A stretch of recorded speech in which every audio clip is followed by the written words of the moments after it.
आज हम इंटेलिजेंस के बारे में पढ़ेंगे कि कोई बच्चा कितना ज़हीन है, उसकी इंटेलिजेंस कितनी है। मुख्तलिफ़ लोगों की मुख्तलिफ़ राय है। जैसे कि हम कह सकते हैं कि अगर कोई बच्चा नए माहौल में अपने आप को एडजस्ट कर ले तो इसको इंटेलिजेंट कहते हैं। अगर कोई बच्चा नए माहौल में अपने आप को एडजस्ट ना करे तो हम कहते हैं कि ये बच्चा इंटेलिजेंट नहीं है।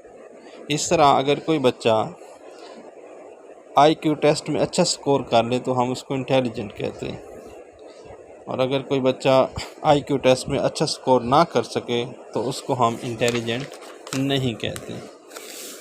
अब प्रॉब्लम है कि अगर एक बच्चा एक IQ टेस्ट में अच्छा स्कोर करे और दूसरे IQ टेस्ट में अच्छा स्कोर ना करे तो उस बच्चे को इंटेलिजेंस कैसे चेक करेंगे। तो इसका सलूशन फ्रांस की गवर्नमेंट ने निकाला। तो उन्होंने बच्चों की इंटेलिजेंस की बुनियाद पर 2 तरह के करिकुलम डिफ़ाइन किए। एक को हम कहते हैं लोअर लेवल करिकुलम और दूसरे को हायर लेवल करिकुलम। कौन सा बच्चा लोअर लेवल करिकुलम पढ़ेगा और कौन सा बच्चा हायर लेवल करिकुलम पढ़ेगा। 1905 में अल्फ्रेड बिनेट ने इस पर बहुत वर्क किया। इसके बाद 1908 में सीमन ने इस पर काम किया और फिर 1912 में विलियम स्टर्न ने इस काम को मज़ीद बढ़ाया।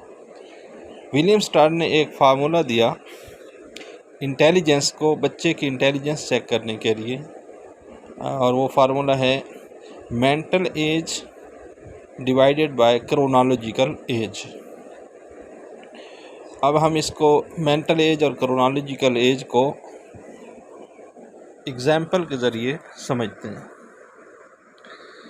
फ़र्ज़ कि हमारे पास एक 4th क्लास का बच्चा है जिसकी उम्र अमूमन 7 साल होती है। अगर 4th क्लास का बच्चा 8th क्लास की किताबें आसानी से पढ़ लेता है तो हम कहेंगे कि इसकी मेंटल एज 11 साल है और उसकी क्रोनोलॉजिकल एज 7 साल है।